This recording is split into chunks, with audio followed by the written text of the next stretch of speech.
Hello साथियों, मेरा नाम सिकंदर बेग। हमारे यूट्यूब चैनल पर आपका स्वागत है। प्यारे साथियों, बात करते हैं रीट एग्जाम को लेकर।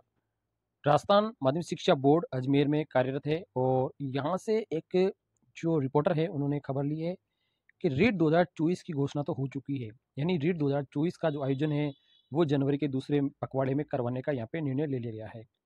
अब यहाँ पर राजस्थान में कुछ सीटों पर उपचुनाव होने वाले हैं और उन चुनावों की तारीखों का ऐलान हो चुका है।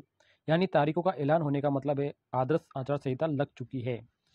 यहाँ पर बोर्ड को मौखिक आदेश दिया गया है कि यहाँ पर नोडल एजेंसी जो माध्यमिक शिक्षा बोर्ड है वो ही रहने वाली है। क्या दोस्तों, इस आचार संहिता में यहाँ पे रीट की विज्ञप्ति निकाली जा सकती है? हम मानकर चलते हैं अगर यहाँ पर रीट का जो एग्ज़ाम है वो जनवरी में होने वाला है, यानी जनवरी में होगा, तो जो फॉर्म भरे जाते हैं वो लगभग 1 माह तक भरे जाते हैं। मिनिमम जो डेट है वो 1 महीने तक फॉर्म की रहती है। तो यहाँ पर अक्टूबर के लास्ट में यहाँ पर ऑनलाइन फॉर्म निकाले जा सकते हैं या नवंबर में निकाले जा सकते हैं। अगर 1 नवंबर को भी निकालते हैं तो 1 दिसंबर, अगर 15 नवंबर को निकालते हैं तो 15 दिसंबर तक, और अगर 1 दिसंबर को निकालते हैं तो यहाँ पर 31 दिसंबर तक फॉर्म भरे जा सकते हैं। तो यहाँ पर क्या आचार संहिता में विज्ञप्ति जारी की जा सकती है? यहाँ पर सरकार ने मौखिक निर्देश तो दे दिया है, लेकिन यहाँ पर माध्यमिक शिक्षा बोर्ड का कहना है कि यहाँ पर हमें केवल नोडल एजेंसी अभी वर्तमान में बनाया गया है।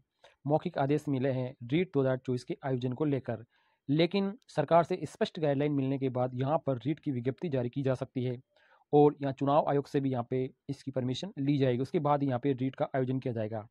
तो यहाँ पे मान के चलिए कि जो रीट का आयोजन है वो जनवरी में तो होने वाला है, ये कन्फर्म है। जब जनवरी में होने वाला है तो आपकी जो विज्ञप्ति है वो नवंबर में या दिसंबर में कंफर्म है कि जारी होने वाली है। और 23 नवंबर को आचार संहिता, यानी 23 नवंबर को चुनाव है। अगर 23 नवंबर आचार संहिता खत्म होने का इंतजार करते हैं तो यहाँ पे फॉर्म भराने में बहुत कम समय मिलने वाला है। तो यहाँ पर हम यह आशा करते हैं कि आने वाले समय में यहाँ पर रीट का जो विज्ञापन है वो नवंबर में ही जारी हो सकता है, यहाँ पे जहाँ तक संभावना लग रही है। तो राज्य सरकार ने यहाँ पे राजस्थान माध्यमिक शिक्षा बोर्ड को मौखिक रूप से कार्यालय रीट 2024 का नोडल तो बना दिया है, लेकिन अब उसे ये एक सवाल खड़ा कर दिया है कि प्रदेश में 7 विधानसभा सीटों में उपचुनाव हो रहे हैं, तो क्या इसका असर है ये इस रीट वैकेंसी पे पड़ने वाला है क्या? केवल ये एक पात्रता परीक्षा है, ऐसे में कोई अगर असर नहीं पड़ेगा, लेकिन स्थिति सरकार के आदेश मिलने के बाद ही स्पष्ट होगी। 10 अक्टूबर को जब राजस्थान कि जयपुर में जो मीटिंग हुई है, हाई लेवल की मीटिंग थी, उच्च स्तरीय, उसमें निर्णय लिया गया है कि रीट का जो आयोजन है वो जनवरी के दूसरे पखवाड़े में करवाया जाएगा। तो जनवरी के दूसरे सप्ताह में रीट का आयोजन होगा और एजेंसी माध्यमिक शिक्षा बोर्ड होगी। तो क्या रीट का आयोजन समय पे होगा? अब यहाँ पर एक सस्पेंस छात्रों में ये भी है कि जब रीट का आयोजन है वो जनवरी में होने वाला है, यानी जनवरी में रीट का आयोजन होगा। जब जनवरी में रीट का आयोजन होगा तो मुख्य परीक्षा भी आपकी जनवरी 2025 में ये होगा, तो मुख्य परीक्षा भी होगी आपकी। अब मुख्य परीक्षा जो कर्मचारी चयन बोर्ड आयोजित करता है, तो यहाँ पर कर्मचारी चयन बोर्ड ने यहाँ पे लगभग 68 परीक्षाओं का यहाँ पे शेड्यूल जारी किया है। अब यहाँ पर 68 परीक्षाओं का शेड्यूल जारी हो चुका है, तो क्या उसमें जो नई तृतीय श्रेणी अध्यापक भर्ती है उसको शामिल किया गया है? यहाँ पर नहीं किया गया है। वर्तमान में 2026 तक का कैलेंडर यहाँ पे जारी हो चुका है कर्मचारी चयन बोर्ड का, उसमें शिक्षक भर्ती को यहाँ पे शामिल नहीं किया गया है। यहाँ पर कुछ जो डेज है, जैसे सितंबर में कुछ डेज रिजर्व रखे गए हैं, तो यहाँ पर संभावना लगा है 8 शिफ्ट की एक रिजर्व है और एक 4 शिफ्ट की रिजर्व है। तो यहाँ पर 8 शिफ्ट की जो रिजर्व है सितंबर में, उसमें डेट कंफर्म की जा सकती है। एक पत्रकार महोदय ने यहाँ पे जो अध्यक्ष है कर्मचारी चयन बोर्ड, उनको भी यहाँ पे जो उनसे गाइड लिया है, बात ली, उनसे पूछा गया है, तो उन्होंने भी यही जवाब दिया है कि जैसे ही सरकार का आदेश मिलेगा हम यहाँ पर कैलेंडर में इन भर्ती परीक्षा को शामिल कर लिया जाएगा। यानी उन्होंने यहाँ पे साफ कहा है कि आने वाले समय में जैसे परमिशन मिलती है हम यहाँ पर इस परीक्षा को कैलेंडर में शामिल कर लेंगे। तो कुल मिला के आपके 2025 में ये परीक्षा, मुख्य परीक्षा है वो कंफर्म होने वाली है, यानी नवंबर दिसंबर तक जाएगी वैकेंसी, लेकिन 2025 में ये कंफर्म हो गई है। अब यहाँ पर बात करते हैं जो रीट की पात्रता परीक्षा है उसमें कुछ बदलाव होगा। तो वर्तमान में तो लगता नहीं कि ज़्यादा कुछ बदलाव होगा। बदलाव ये है कि इसमें इस बार 5 विकल्प आपको देखने को मिलेंगे, पहली बार इसमें सुधार है।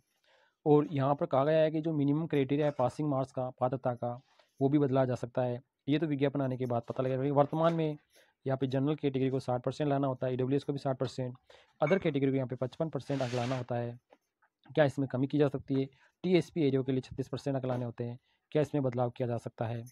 साथ ही यहाँ पर जो अभ्यर्थियों में सस्पेंस था कि यहाँ पे 2 एग्ज़ाम के माध्यम से ही भर्ती की जाएगी, तो ये कन्फर्म है 2 एग्ज़ाम के माध्यम से ही भर्ती होने वाली है।